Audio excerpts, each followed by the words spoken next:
Ry havako malalao amin'ny tompo ho aminareo anie ny fahasoavana sy ny fiadanana avy amin'Andriamanitra ray sy Jesoa Kristy tompontsika. Amen. Raiso ny fanahy masina fahazavariana miady hevitra. Raiso ny fanahy masina fahazavariana miady hevitra. Izany no asongadin'izao mofinainantsika an'izao indray. Filazany tsara araka ny Jaona 7:7, ny 7:7 hatramin'ny 4:7. Raiso ny fanahy masina fahazavariana miady hevitra. Rehefa ny farana ny andro firaviravony dia nanambara apahay be maso i Jesoa niantso ireo olona izay mpanaradia azy ka niteny manao hoe, raha misy olona mangetaeta, aoka izy anatonay ka hisotro. Izay mino aho izy dia isoiny rano velona hibohiboky avy ao an-kibony. Miteny mahakasika ny fanahy masina i Jesoa ka te hanambara fa izay mino ahy, izay mandre ny feko ny olona nantsoko dia ho velo ny fanahy masina.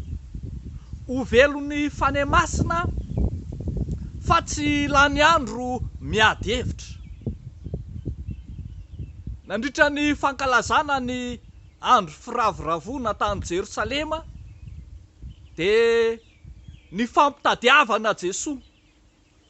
Nisy fotoana izy mbola tsy nakany Jerosalema aloha fa nijanona tany Galilea. Dia nifampitady azy tao ny olona. Mitady azy ny olona te hahita fahagagana indray. Mitady azy ny olona te hahita fampianarana. Fa misy koa ny mitady azy mba hitsaratsara azy. Misy mitady azy te hamono azy. Tena nitady an' Jesoa daholo, na ireo izay nankamamy ny fampianarana, na ireo izay nankala azy. Fa zao, tsy mila nitadiavina izy, fa izy mihitsy no tonga ka niseho apahabe maso, nanao fampianarana, niakatra teo ankianjan'ny tempoly, ary nanambara manao hoe, izay mino ahy dia isoiny rano velona hibohiboka ao anatiny.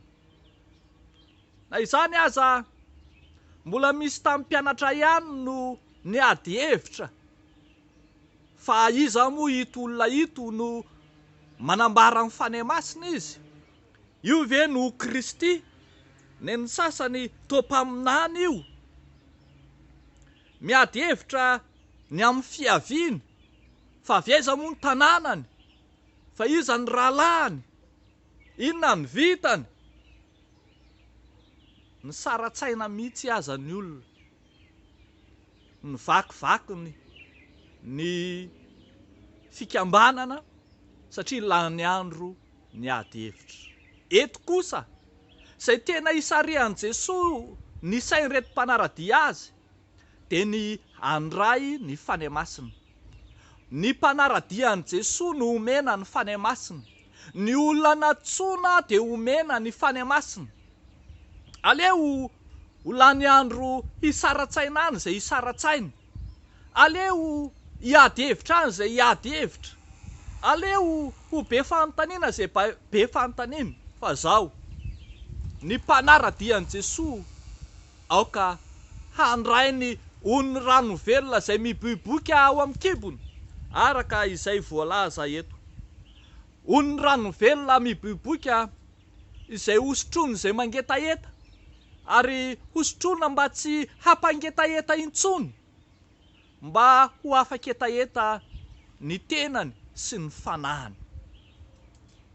Ny antom-pisian'i Jesoa, na raha ny marina kokoa dia hoe ny antony hiantsony Jesoa ny mpanaradia azy mantsy, antsona mba ho afahana, omena ho afaka etaeta, fa tsy antsona mba hiditra amin'ny ady hevitra izay tsy misy vokany.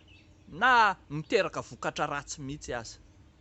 Antsony tompony olona, antsony tompony mino, hoentina amin'ny fahafahana fa tsy ampidirina migeja ny fiadikevitra tsy akory. Ry havako malala ao amin'ny tompo, miantso asy anao indray izao tenin'Andriamanitra izao, miantso asy ianao amin'ny maha olom-bo antso atsika, amin'ny maha olona nofidian'Andriamanitra atsika, fa miteny amintsika Jesosy manome fahafahana, mitarika atsika amin'ny alalan'ny fanahy masina mba tsy ho jamba amin'ny fahamaizinana izao tontolo izao, hiditra amin'ny lalan'ny mazava, ho tarihan'ny fanahy masina, fa tsy handeha amin'ny herin'ny tena, na ny fahalalana, na ny traikefa, na ny tarazo sy ny fomba tranainy izay nahadiso lalana aza. Ho an'ny olom-bo antson'Andriamanitra raiso ny fanahy masina. Jesosy Kristy tenany no manolotra ny fanahy masina ho amin'ny mpanaradia azy, hahatonga amin'ny mpanaradia azy hanana fahafahana, hanana fahamendrehana, hanana fahamasinana, fa tsy hiditra amin'ny tontolo ny ady hevitra izay tsy ahitana vokatsoa akory. Mahare zany ry havako, tahaka ireto fiangonana ireto, ireto mpianatra ireto, raiso ny fanahy masina, raiso ny fanahy masina ho fampaherezana anao, raiso ny fanahy masina entinao mamakivaky ny antso izay efa nekenao teo anatrehan'ny tompo, raiso ny fanahy masina hanadio anao afaka amin'ny tsy fahamarinana rehetra, raiso ny fanahy masina hampahery anao, raiso ny fanahy masina hanazava ny lalanao dia ny lalan'ny fahamarinana izany. Dia ho an'Andriamanitra irery ihany ny voninahitra, ho amintsika kosa izany tenin'Andriamanitra izany. Amen. Hivavaka isika. Andriamanitra rainay amin'ny alalan'i Jesosy Kristy zokonay, ilay mahafapo ny fanahy mangetaeta ary ny fanahy anona dia vokisanao soa. Misaotra anao mizara ny ono ny rano velona izay miboboka tsy mety ritra, fa misaotra anao manome ny teny fiainana ho anay raha teo koa. Afaka ny mampiady hevitra anay rehetra, afaka ny fisalasalanay satria fantatray fa momba anay ianao. Ankehitriny ampioreny amin'ny finoana Jesosy ireo rehetra izay mbola tsy ampy fiorenana, ireo rehetra izay mbola misalasala, ireo rehetra izay mbola